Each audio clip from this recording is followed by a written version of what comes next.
Hello, good afternoon. I'm John Riady from the Lippo Group and Product Globe. I was just moderating a session on social media in Asia, from shaping norms to influencing policy. We talked about a wide range of issues. A few things worth mentioning. We started talking about the business model of social media.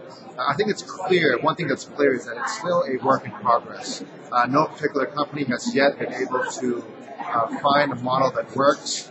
But I think the key thing that we came away with is how can you create a product that is sticky enough and then basically sell those eyeballs to the advertisers. But I don't believe anyone proposed a sort of more subscription-based revenue model just yet. So that's on the business side.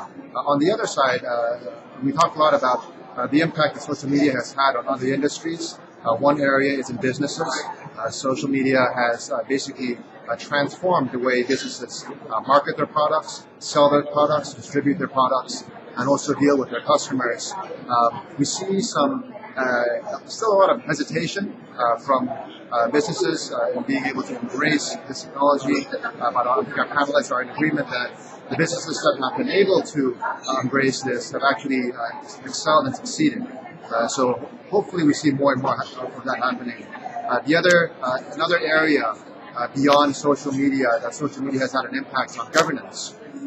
We talked about how social media has affected the politics in Singapore and also in the U.S. But I think similar to the businesses, a lot of politicians are still also just learning to use and embrace this for sort of the benefit. And I think a lot of politics are coming to realize that there's really no way around it. Social media is really here to stay. It's inevitable. It's really changed the way that politics goes on.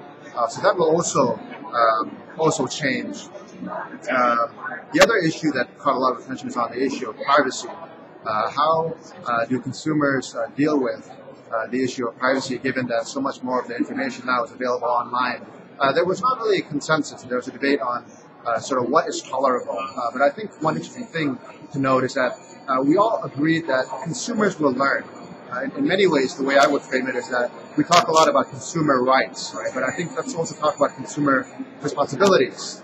Just because we have rights, it doesn't give us a license to be stupid and post everything that you have, all your information on the website. You have to be reasonable in what you do post on the website and realize that some of these things, there is a risk of that being leaked, of that being hacked into, of that losing your data, and of some maybe even a third party misusing that information. So I think as people get more and more comfortable in dealing with social media, they will also be a lot smarter and also a lot more responsible in what they do disclose and what they don't disclose.